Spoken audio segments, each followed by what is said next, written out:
Welcome to the woods. Another lovely day. And what I want to talk about today, something quite close to my heart, which is woodland. And in the UK, why it's disappearing at a rapid rate. I'm actually sat in what's considered an ancient woodland, which means it's been here from at least 1600, which is when they started marking woodland on maps,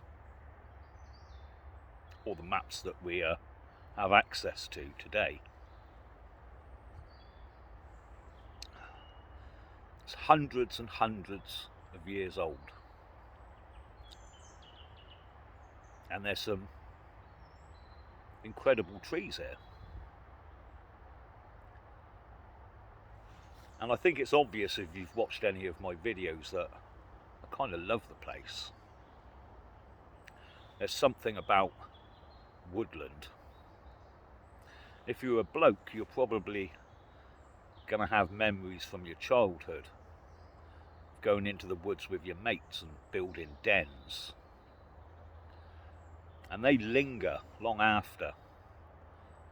And when you return to a woodland as a grown-up, those memories come back. But I think it goes further than that. There's definitely something primordial that happens when a bloke gets into woodland. And I'm not sure if it's a genetic memory, but we can instantly see what trees are going to be good to climb. We can bend a branch and figure out if it's going to make a good bow, or could be used as a spear. All of those things that we did as kids, and that our ancestors did hundreds and hundreds and thousands of years ago before we were around. And woodlands like this cover just over 2% of this country. It would have been much, much more. 2%.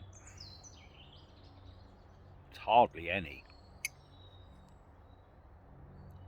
And it provides, as everybody now knows, habitat for birds and wildlife, for plants, that you're not going to get anywhere else. And yet, year after year, it disappears. It's cut down. It's eradicated. So I had a little look at why this would be happening and how much of it is actually disappearing. And the statistics and the figures get quite complicated. You have to delve through some of the misleading facts when they tell you that there's this percentage of woodlands is available, and a lot of it's plantation woodland, stuff they've recently planted that is classified now as woodland, no matter if the trees are 2 foot tall. So why is this ancient woodland disappearing? Well, it's because, as with everything else, it's been commodified. Nothing about the woodland, apart from its commercial value, matters to the people in power. The beauty of the woodland is the last thing on their mind. How much money you can get for a tree, and can be written in a column on a sheet of paper, is all that seems to matter. And there's a demand for timber, a huge demand for timber still. And our largest use of timber in the UK is the construction industry, building homes. And we build quite a few. We built 200,000, I think, last year. But sadly, they won't be for your children or for you. They'll be for people who turn up on the shores of this country, because they'll need housing. So when you build 200,000 homes and import 300,000 people, there's still a shortfall. So you can see that the demand for timber is going to be high. So why don't they just grow the timber? It's supposed to be a sustainable product. Well, it is sustainable insofar as you can plant a tree and it will grow, but there'd be very little use harvesting that tree 1 year down the road. You take something like a larch, which is used for fencing and cladding and other projects as well. It takes a larch approximately 50 years to reach a stage where it would be good for lumber and for timber. 50 years. And I can tell you that 50 years ago, there wasn't a hell of a lot of it being planted.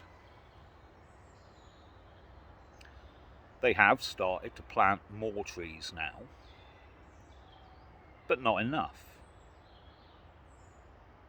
So what they end up doing is chopping down older woodland to meet the demand for timber. And I spoke to a large sawmill not far from here that's part of a forest estate, hundreds and hundreds of acres of trees. And whereas before their largest market was to the construction industry, it's not today.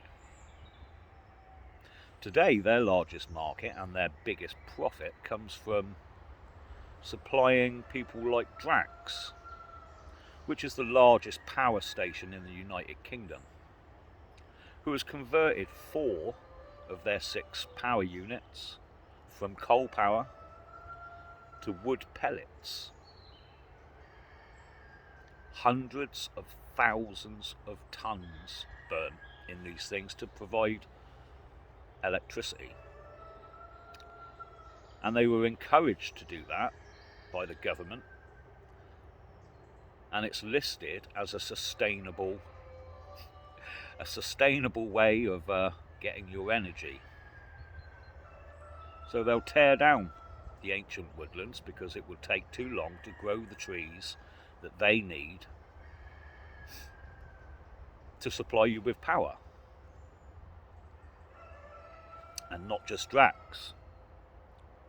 Hundreds and hundreds of thousands of biomass plants cropping up right across the country. And why are businesses doing this? Well, businesses have been incentivized to do this.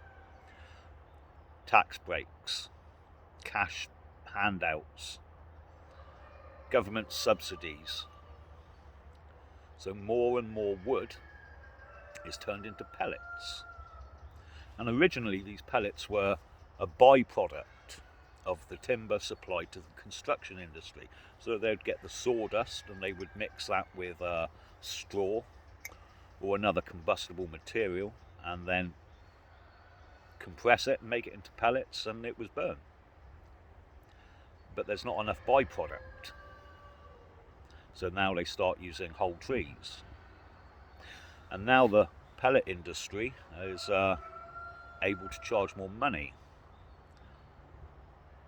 So it's paying over the odds for standing woodlands, because they know that the market is going to grow. And year on year, we lose more and more of our environment. Why the switch to wood pellets? Well, it's part of the climate pact signed with the UN to reduce our use of fossil fuels. So instead of digging coal out of the ground, we'll now chop down the ancient woodland.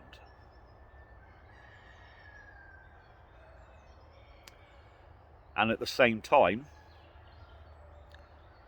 they'll try and ban you from having a log burner because it's too polluting.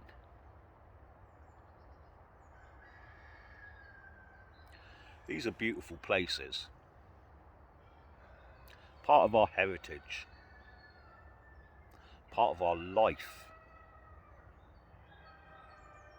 They should be looked after and not simply reduced to a pound note on a ledger book.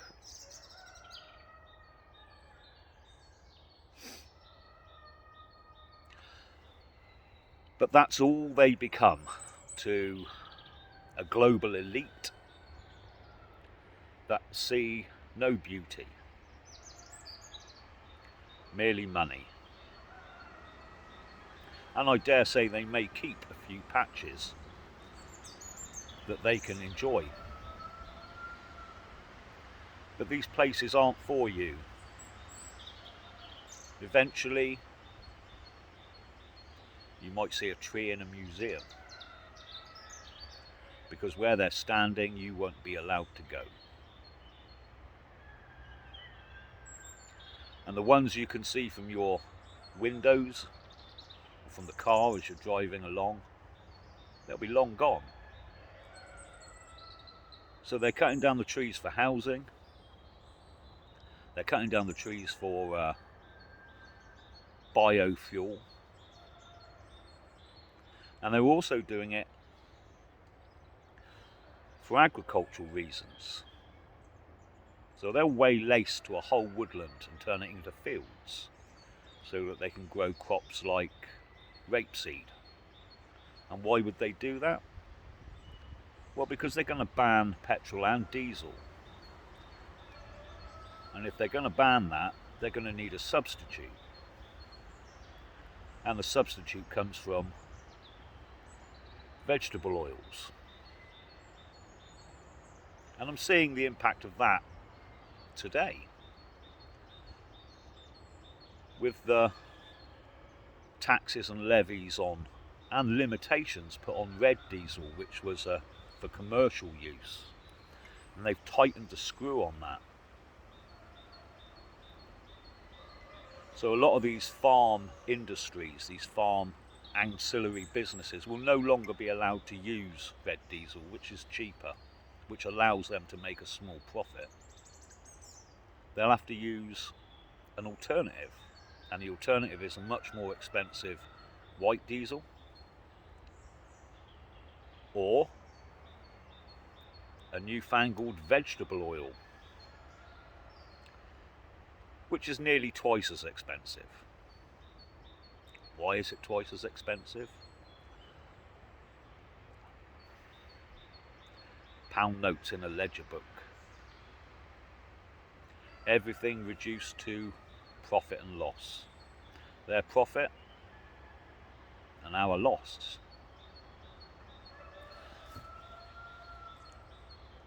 But there is an answer. And I know I've spoken about moving off grid, but there's things we could do. You see, in this country, around 40% of the woodland is owned by the state or state-controlled organisations. And just a few years ago, they wanted to sell it off. And you can bet your bottom dollar that won't be to Mary and Jane, who live down the road, who fancy a little bit of woodland. That'll be to corporations that they own, that they could then deforest, cut it down, make a buck. Now, thankfully, they didn't sell it off. And thankfully 60 to 70% of it is owned by companies that want to sell it to individuals. And when you get an individual who buys a small piece of woodland, it tends not to be cut down for biofuel, it tends not to be cut down for a housing estate. And in a wood like I'm in of over 100 acres, which is divided into smaller plots, all privately owned, all privately enjoyed, it does preclude the general public going into that woodland and enjoying it. But it certainly preserves it. It's certainly not going to be eradicated. So maybe some people could get together, buy a plot, hold it in trust, allow it to be used by the public. But it's important that we don't allow it all to disappear. Because we hear time and again about how they're cutting down the rainforest and what damage that can do.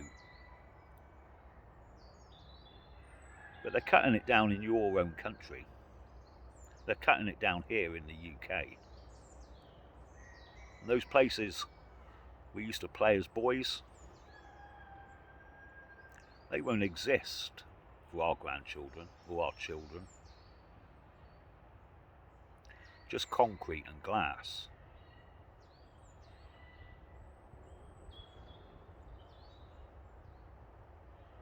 Something to think about, people.